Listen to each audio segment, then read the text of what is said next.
মানুষ মাত্রই তার শৈশবকে ফিরে পেতে চায়, তাই তো? শৈশবের মতো সুন্দর আর কোনো স্মৃতি হতে পারে না। কিন্তু একটা জিনিস খুব ক্ষুদ্র একটা বিষয়, একটু ভেবে দেখলে বোঝা যায় আমরা আমাদের শৈশবকে ঠিক ফিরে পাই কখন? যখন আমাদেরই সামনে আমাদেরই সন্তানেরা ছোট ছোট ক্ষুদ্র ক্ষুদ্র পায়ে হেঁটে বেড়ায়, তাদের নরম দুইটি হাত দিয়ে নরম আঙুলগুলো দিয়ে আমাদেরকে স্পর্শ করে। তারা বোকার মতো যেন খেলা করছে, এক নিবিষ্ট মনে একদম নিয়মিতভাবে তারা ভীষণ আনন্দে খেলা করছে। এই দৃশ্যগুলো দেখে আমরা আমাদের শৈশবকে মনে করতে চাই নাকি? চাই তো। এইরকমই একজন নারী, একজন কবি, তিনি লিখছেন শিশুর চরণ কবিতা। অর্থাৎ আমরা যখন শিশুদের দিকে তাকাই, তাদের যে সুকোমল পা, যারা কোনো সময় পড়ে আছে, হয়তো শুয়ে আছে, কখনো বসে আছে, খুব ভালো করে হাঁটতে শেখেনি, এমন শিশুদের সেই কোমল নরম পায়ের আঙুলগুলো, পাগুলো এবং হাতের আঙুলগুলো দেখলে কেমন মিষ্টি লাগে না? তারা যখন সেগুলো ছোটাছুড়ি করে কত মিষ্টি লাগে আমাদের তখন। কখনো যেন এগুলোতে আমরা আঘাত পাই না। একজন মা এই বিষয়টিকে কেমনভাবে দেখছেন, একজন নারী কিভাবে নিজের সন্তানের এই ক্রিয়াকলাপকে কবিতায় ফুটিয়ে তুলছেন, এই কবিতা হলো সেটির সাক্ষী।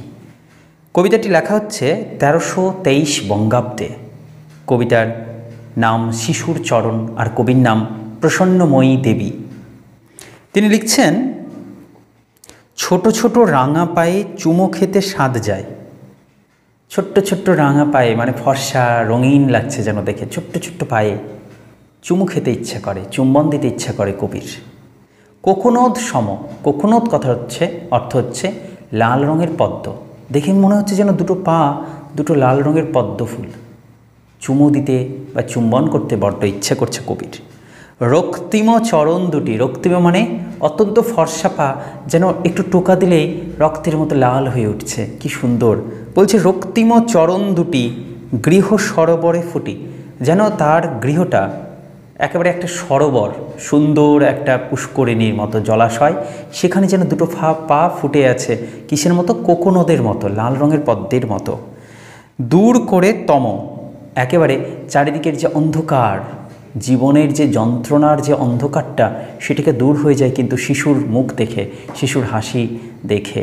শিশুকে কোলে নিলে আমাদের ব্যক্তিগত সাংসারিক দুঃখ যন্ত্রণা কিন্তু ধীরে ধীরে সব মুছে যায়। এই যে জীবনের অন্ধকার, সেখান থেকে বেরোনোর একটা উপায় খুঁজে নিচ্ছেন কবি। আমরা জানি নারীদেরকে সর্বত্রভাবে কিন্তু সংকীর্ণ জগতে আটকে রাখার একটা প্রয়াস বহু বছর ধরেই চলেছিল, আজও কোথাও কোথাও চলে। কিন্তু নারীরা এই শৃঙ্খল থেকে, এই বেদনাদায়ক যেন একটা শৃঙ্খল থেকে, একটা জেলখানা থেকে বাঁচতে চেয়েছে সব দিন। তাই হয়তো কবি কলম তুলে নিয়েছেন আর নিয়ে বলেছেন যে চারিদিকের এই অন্ধকার থেকে কবিকে কে বের করছে? তার শিশু।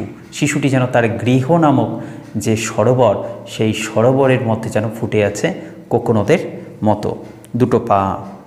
নবনীত সুকমল শোভে রাঙা শতদল সবল ধবল শয্যায়।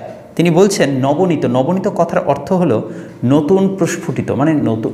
এই যে শিশুটা সদ্যজাত, কি ছোট্ট শিশু, তাকে দেখে কবির মনে হচ্ছে যেন নবনীত, একটা নতুন করে ফুটেছে মাত্র, সুকমল সুন্দর একটি পদ্মফুল, একটি ফুল।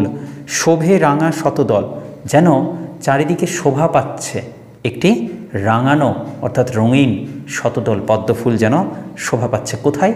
ধবল শয্যায়। ধবল অর্থাৎ পরিষ্কার পরিচ্ছন্ন সাদা রঙের বিছানার মধ্যে, শয্যার মধ্যে সেই শিশুটিকে রাখা হয়েছে। কি সুন্দর একটা দৃশ্য না? সেই শিশুটি, যে শিশুটিকে তিনি শুইয়ে রেখেছেন বিছানার মধ্যে, সেই শিশুটির দিকে তাকিয়ে তাকিয়ে ভাবছেন যেন ছোট ছোট রাঙা পা তার বারবার চুমু খেতে ইচ্ছে করছে। কেন? কারণ সেই পা দুটো দেখলেই তার যেন মনে হচ্ছে গৃহ নামক এই সরোবরে সমস্ত অন্ধকার অর্থাৎ রাত্রিকে দূর করে দিয়ে এই দুটো পা যেন পদ্মফুলের মতো, কোকোনদের মতো ফুটে রয়েছে।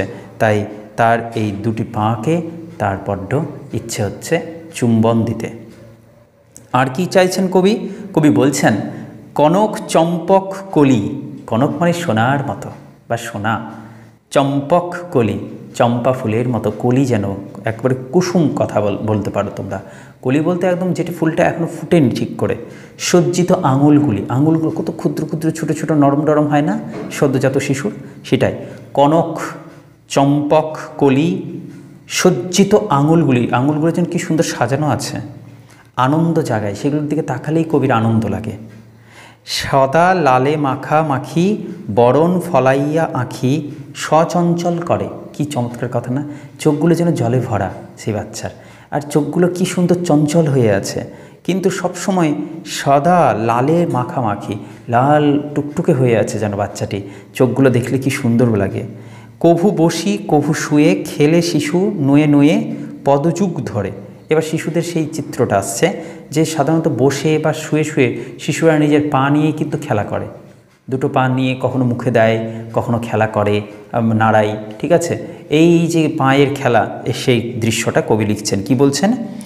কভু বসি কভু শুয়ে, খেলে শিশু নুয়ে নুয়ে পদযুগ ধরে, আবার পুড়িয়া মুখে লেহন করায়ে মুখে, খেলনা ভাবিয়া। কি বলছে? আবার পুড়িয়া মুখে, মুখে কখনো আঙুলটা দিয়ে দেয় না বাচ্চারা, পাটা নিয়ে মুখে দিয়ে দিচ্ছে। হ্যাঁ, লেহন করায়ে সুখে, মুখে বলছে। লেহন মানে হচ্ছে সেই চুম্বন বা চোষা, তো সেই চুষছে সে আঙুলটা, কীভাবে মনে হচ্ছে যেন খেলনা আছে তার কাছে, ওটা অথচ তার পা, ওটা পায়ের আঙুল, সে খেলনা মনে করে সেটাই চুষছে বা লেহন করছে। যে পদ সরজে তার চুমো দেয় বারবার জনক হাসিয়া। জনক মানে পিতা, বলছে সে শিশুটির বাবাটাও মাঝে মাঝে আসে আর বাচ্চাটির পা ধরে চুম্বন দেয়, অর্থাৎ বলছে তার বাবাও কিন্তু, জনক কিন্তু হাসতে হাসতে এসে ওই পায়ে চুমু দেয়, আর সেই পাটাই কিন্তু সেই বাচ্চাটি কী করছে, মুখে পড়ে লেহন করছে।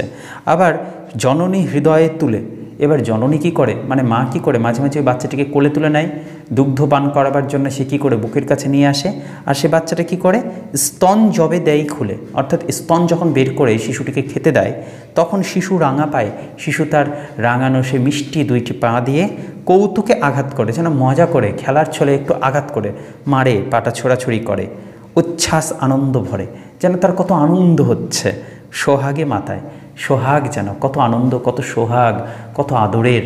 তখন এই যে শিশুর পা, এই শিশুর চরণ, এই কবিতায় শুধুমাত্র শিশুর একটি কথা বলেনি, যে কোনো সৃষ্টিশীল কাজ নতুনত্বর মধ্যে কিন্তু একটা চঞ্চলতা থাকে, সেই চঞ্চলতাটি জনক আর জননী যেভাবে অনুভব করে হয়তো সবাই অনুভব করতে পারে না। তাই শিশুর চরণকে আঘাতের ছলে নয়, বোকামির ছলে নয়, আনন্দের ছলে দেখছেন তারা। শিশু তার খেলার ছলে হয়তো সেই চরণ দিয়ে দুগ্ধ পান করার মুহূর্তটিতেও নিজের মাকে আঘাত করছে, অথচ তার মা সেটা সোহাগ ভরে গ্রহণ করছে, আনন্দের সাথে সেটাকে গ্রহণ করছে। এটি একটি মিষ্টি কবিতা, শিশুর চরণ বিষয়ক, আর প্রসন্নময়ী দেবীর লেখা এই কবিতাটি।